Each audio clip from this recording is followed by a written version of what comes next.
hear you like horror movies, Kirby, but do you like them as much as him? Here's Johnny. They're here. Welcome to my world, bitch.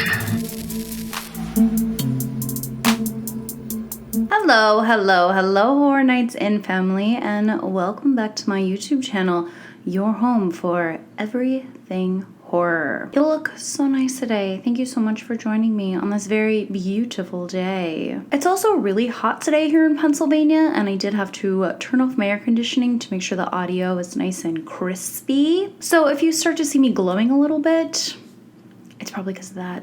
That's how much I love you. And it must be Wednesday, which means we're going to be talking about a horror movie. So let's do it.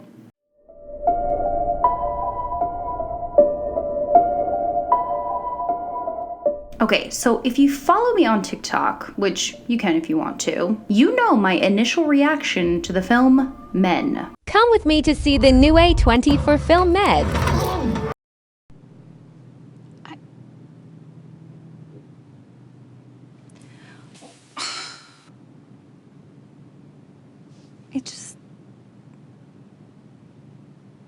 What? Yeah. Do I still feel the same way?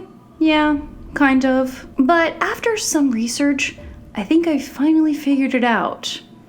I think. So the film Men was released this year from A24 Productions and was written and directed by Alex Garland. And listen, I was excited. I mean, he worked on 28 Days Later, which is one of my favorite films. And it stars Jessie Buckley and Rory Kinnear. Also excited. I love Jessie Buckley because she was in the Chernobyl series, and if you've been chilling with me for a little while, you know how much I love that series. And of course, we have Rory Kinnear, who has been in a ton of really good films, like Skyfall and The Imitation Game. And he was also in Penny Dreadful. So a quick summary of the film. We have a young woman who goes on a solo vacation to the English countryside following the death of her ex-husband. So, I'm not really learning too much there, but I did rewatch the trailer as I was making my notes for this video. And you ever watch a trailer and it's almost better than the film itself? And it also gives away the entire premise of the whole film? Well, that's kind of how I felt. Okay, so because we aren't doing any spoilers, I don't want to give too much away. So the film for me started out really strong. I was into it. I wanted to know what was happening. I wanted to solve this strange mystery of who was doing this to her, or if she was doing this to herself. But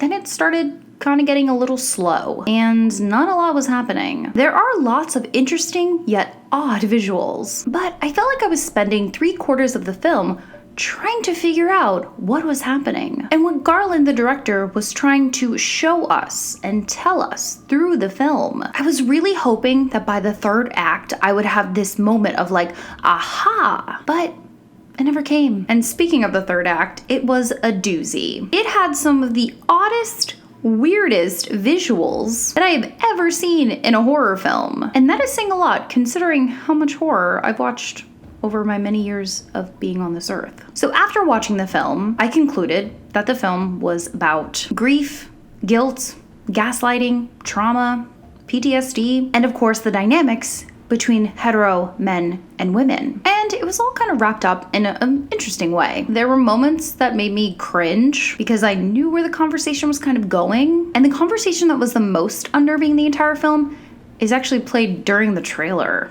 Another thing I want to touch on is that during my research, I wanted to see what the director himself said about the film. And it was sort of disappointing. Essentially, he wanted to leave the meaning of the film up to the viewer. Listen, I get it, but at the same time, that kind of almost seems lazy to me. It sort of dissolves all responsibility for him as the writer and the director. The other thing is there's really no resolution. There's no conclusion, and that's really not my biggest thing with the film. I just didn't see much character development from Harper, who is our main character that's played by Jessie Buckley. But did she need character development? I don't know. Maybe this was just another one of her stories for her life. What I will say though is the film visually is beautiful. I liked the music, and the acting between Jessie Buckley and Rory Kinnear was so good. Buckley, so good to watch. I didn't mind that she was the central focus of the entire film as we watch the story play through her. And this may offend you or me, I don't know, but I kind of felt a little stupid after watching it. I feel like when I watch a horror film, especially maybe like a psychological horror film or a film like this,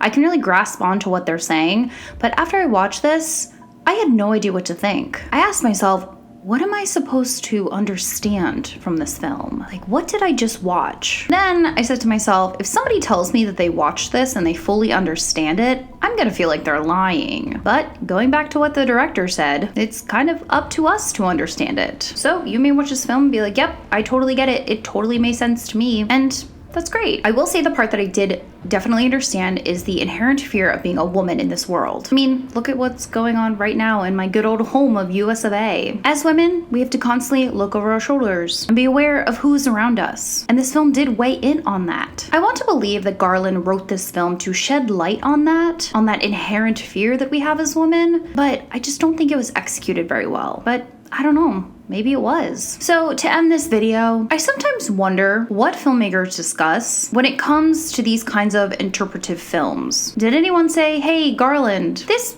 doesn't really make sense. Maybe we should rework the ending? Or was it like, nope, this is the film as is, let's shoot it, edit, and release it? I am always a fan of filmmakers and directors and writers pushing the envelope when it comes to these certain kinds of films. I think it's really important to delve into these kinds of things that everybody has been dealing with, like guilt, grief, trauma, PTSD, being a woman, but I felt like it almost lacked some kind of script direction. And what I mean by that is I feel like towards the third act, there could have been a lot more verbiage going on between the two main characters. They could have come to some kind of resolve, but instead it was kind of like they kept repeating the same thing over and over again. I think horror movies like this that focus on these type of issues are important, but when you leave your audience more confused than anything and almost distracted by certain elements and visual elements, everything you're trying to prove, well, it kind of doesn't make sense. Regardless, I always encourage you to watch every single film that I talk about because films are up for interpretation. Let me know down in the comments below if you want more videos like this with no spoilers. Also, comment down below if you saw this film, if you liked it, and let me know if you're planning on watching it. Alright friends, that's gonna be it for me and this video. If you like these kinds of videos, I have an entire playlist dedicated to horror movie reviews in the description box below. Thanks so much for watching, especially if you made it this far. And you can like,